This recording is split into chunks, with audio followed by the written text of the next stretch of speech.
महाराष्ट्र में मस्जिद में जो अटैक हुआ है, ये एक किस्म से एक टेररिस्ट अटैक है मस्जिद के ऊपर और 6 दिसंबर कंटिन्यू हो रहा है और वहाँ पर शिंदे और फडणवीस की बीजेपी की सरकार है और उस सरकार की वजह से ये सब हमले मस्जिदों पर किए जा रहे हैं।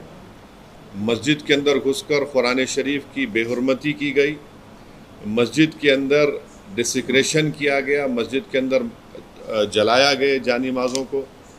जो वहाँ पर मुसलमानों के घर थे, घरों में घुसकर उनके जेवरात और पैसों को लूटा गया और अब पुलिस तमाशा ही बनी बैठी है।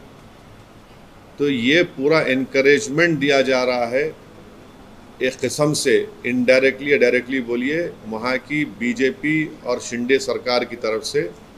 इसीलिए इन तमाम लोगों की हिम्मतें बुलंद हो रही हैं। आप बताइए कि हम विश्व गुरु बनना चाह रहे हैं और मस्जिद के ऊपर खड़े होकर आप डेमोलिश करने की कोशिश कर रहे हैं। हम विश्व गुरु बनना चाह रहे, थर्ड इकोनॉमी बनना चाह रहे और मस्जिद के अंदर घुस के आप कुरान शरीफ को जला रहे हैं। कौन सा विश्व गुरु, कौन सी ये बातें कर रहे हैं? डेलिब्रेट टारगेटिंग है मुसलमानों के और रिलीजियस प्लेस की। इसको इस बात को साबित करता है। केस बुक करे, कितनों को अरेस्ट करें आप? हर वक्त यहाँ पर पिछले 8 महीने से उठा के देख लो, महाराष्ट्र में मस्जिदों को टारगेट किया जा रहा है और वहाँ की सरकार कुछ नहीं कर रही है, खामोश तमाशे बने बैठी हुई है। तो इसीलिए मैंने कल ये बात कही है कि अब आने वाले विधानसभा के चुनाव में महाराष्ट्र के मुसलमानों को, MIM पार्टी कैंडिडेट्स को आप कामयाब करिए। कोई तो आवाज़ उठाए ना। वो जो पार्टीज बोल रहे थे मॉरल विक्ट्री, अब तो मुंह से निकल रहा भी नहीं इस हमले के बारे में उनके मुंह से।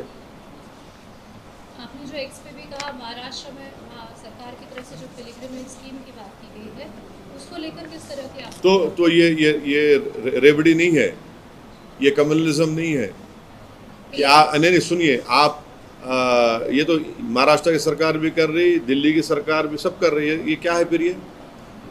और आप उसमें क्या कर रहे हैं? एक दरगाह, एक मस्जिद। अरे ये क्या है भाई? ये आप वन साइडेड फैसले ले रहे हैं। आप तो संविधान पे ओथ लिए ना, तो आपको सबको बराबर ट्रीट करना है। आप एक रिलीजन के कैसा हो सकते? वहाँ की सरकार मेजॉरिटी पॉपुलेशन के हिसाब तो से, मेजॉरिटी पॉपुलेशन के हिसाब से नहीं है। सवाल ये है कि मेजॉरिटी माइनॉरिटी की आप जब बात करते हैं वहाँ आपको सूट करता, फिर जब माइनॉरिटी के प्रोटेक्शन की बात आ रही मस्जिद की, तो आप मस्जिद का प्रोटेक्शन क्यों नहीं कर रहे?